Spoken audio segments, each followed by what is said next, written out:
हमको सूचित किया, हमको बहुत हम उत्साहित था कि युवा समाज में अभी हम तो ऑल इंडिया का पिक्चर हमको पता है, ऑल इंडिया का पिक्चर यही है, युवा समाज नक्सलिज्म में चला गया, माओवादी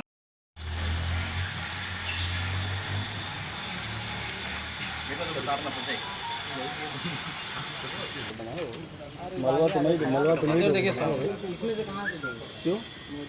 अरे बाद में इशारा कर दिया ये भैया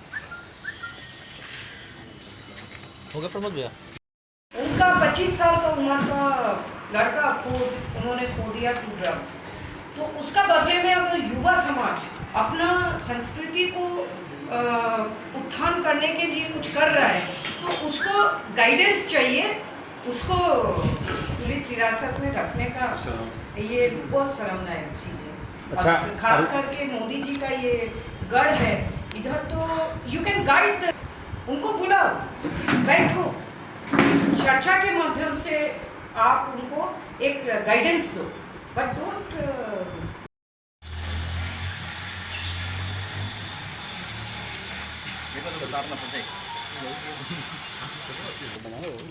मलवा तो नहीं देखिए इसमें से कहाँ से देंगे? क्यों? अरे बाद में इशारा कर दिया ये भैया हो गया प्रमोद भैया। उनका 25 साल का उम्र का लड़का उन्होंने खो दिया टू ड्रग्स। तो उसका बदले में अगर युवा समाज अपना संस्कृति को उत्थान करने के लिए कुछ कर रहा है तो उसको गाइडेंस चाहिए, उसको पुलिस हिरासत में रखने का ये बहुत शर्मनाक चीज़ है। अच्छा, खास करके मोदी जी का ये गढ़ है इधर, तो यू कैन गाइड, उनको बुलाओ, बैठो, चर्चा के माध्यम से आप उनको एक गाइडेंस दो, बट डोंट ब्रिटिश से भी जितना खतरा है, इस्लामिक टेररिज्म आतंकवाद से भी हम लोगों का उतना ही खतरा है। दोनों बराबर है, एक राइट हैंड ऑफ एनिमी है, एक लेफ्ट हैंड ऑफ एनिमी है।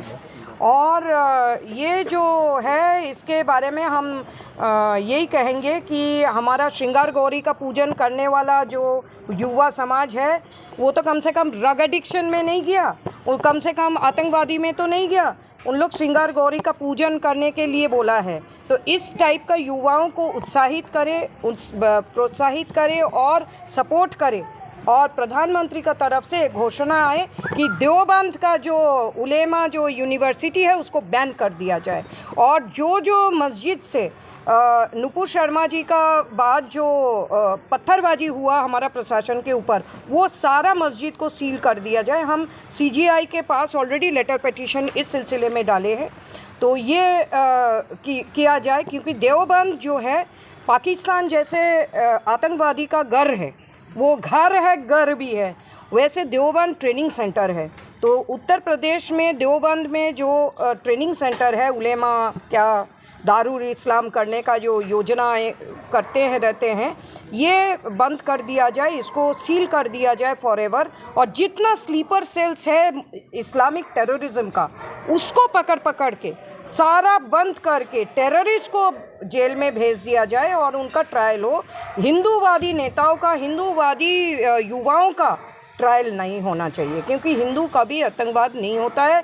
हिंदू हित का बात जो लोग करते हैं, हिंदुओं का पूजन पाठ का बात जो लोग करता है, वो भारत का मूल आदिवासियों हैं, वो ओरिजिनल इंडियंस इन टोटलिटी है। तो यही हम अपील करेंगे कि एक राइट हैंड है, एक लेफ्ट हैंड है, दोनों को ख़त्म करो। हिंदुस्तान के प्रदेशों में अब रविवार की स्कूल बंद की जगह फ्राइडे की छुट्टियां होने लगी हैं, जुम्मे और जुमेरात की बात होने लगी है। तो इसको किस रूप में आप देख रही हैं? हिंदू राष्ट्र और सनातन राष्ट्र की बात तो ये तो हिंदू राष्ट्र तो होना ही चाहिए, नहीं तो सारा हिंदुस्तान में शुक्रवार अगर मनाया जाएगा तो तब तो ये बैकवर्ड मुग़लों का पीरियड में चला जाएंगे। हम लोग आज़ादी इसीलिए नहीं लड़े कि मुग़ल को वापस लाने के लिए, हम लोग आज़ादी इसीलिए लड़े कि पृथ्वीराज चौहान का राज आ जाए, अशोक का राज आ जाए, चंद्रगुप्त मौर्य का आ जाए, विक्रमादित्य का आ जाए। हम लोग वो सब दिन को वापस लाने के लिए आज़ादी लड़े, हमारा पूर्वजों ने लड़े। तो 75तम जो एनिवर्सरी है उसमें प्रधानमंत्री को हम बोलेंगे। जी आज हम लोगों को बुलाने के पीछे क्या मकसद है, क्या क्या? मकसद यही था कि आने वाला 4-5 दिन बाद ही हमारा आज़ादी का अमृत उत्सव मनाया जाएगा। तो अभी आज़ादी का जो मतलब था, हमारा पूर्वजों ने जो जिस लिए सैक्रिफाइस किया, उस सिलसिले में चर्चा करेंगे कि कितना दूर तक हम लोग उनका आशा, उनका ड्रीम्स जो है, सपना जो है, हम लोग साकार कर पाए और कितना अधूरा अभी भी रह गया। तो मूल्य रूप से अखिल भारत हिंदू महासभा का तरफ से जो हम सभी का कहना है कि अभी भी आज़ादी अधूरा है जब तक भारत सनातनी भारत नहीं होता है, और जब तक सनातनी संस्कृति वापस नहीं आता इन टोटलिटी हमारा सिस्टम में, हमारा ढांचे में, हमारा कानून का ढांचे में, सिस्टम का ढांचे में, शासन जो प्रक्रिया है उसका ढांचे में, और अंग्रेज़ों का कानून अभी तक कायम है। जब तक ये रहेगा तब तक जो आज़ादी के लिए लड़ाई लड़े थे हमारा क्रांतिकारियों ने और कुर्बानी दिए, उनका मूल्यवान जिंदगी को कुर्बानी दिए, तो वो अधूरा अभी तक है। तो 75तम जो ये एनिवर्सरी हम लोग अमृत उत्सव कर रहे हैं, इससे आप सभी का संवाद माध्यम से हम प्रधानमंत्री को, जो इनका इस वाराणसी का सांसद भी है, उनको हम एक वार्ता पहुंचाना चाहेंगे कि दया करके 15 अगस्त उनका जो स्पीच रहेगा उससे वो कमिटमेंट करे जो कॉमनवेल्थ ऑफ नेशंस का सदस्यता से वो कम्प्लीटली डिसोसिएट करेगा, क्योंकि कॉमनवेल्थ ऑफ नेशंस जो एक ऑर्गेनाइजेशन है उसका हेड हमेशा as per the memorandum and articles of the association monarch of England रहेगा। मतलब ब्रिटिश हुकूमत के अंडर में अभी तक हम लोग हैं, उनका सदस्य बन के जो हम लोग है अभी रिपब्लिक, सॉवरेन रिपब्लिक हम लोग है,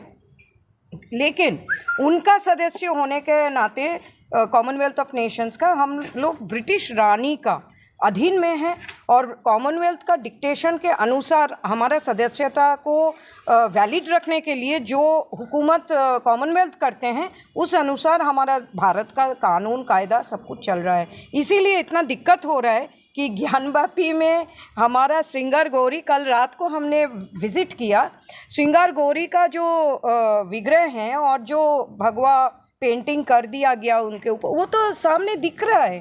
तो उसको लेके इतना लड़ाई करने का हम अगर सनातन संस्कृति के लिए अगर हम लोग हमेशा छोटा मोटा कोई भी या बड़ा से बड़ा कोई भी मुद्दा लेके अधिकार के लिए सनातनियों को अगर वकील का खर्चा दे के, कोर्ट का खर्चा दे के हमेशा कोर्ट कचहरी करना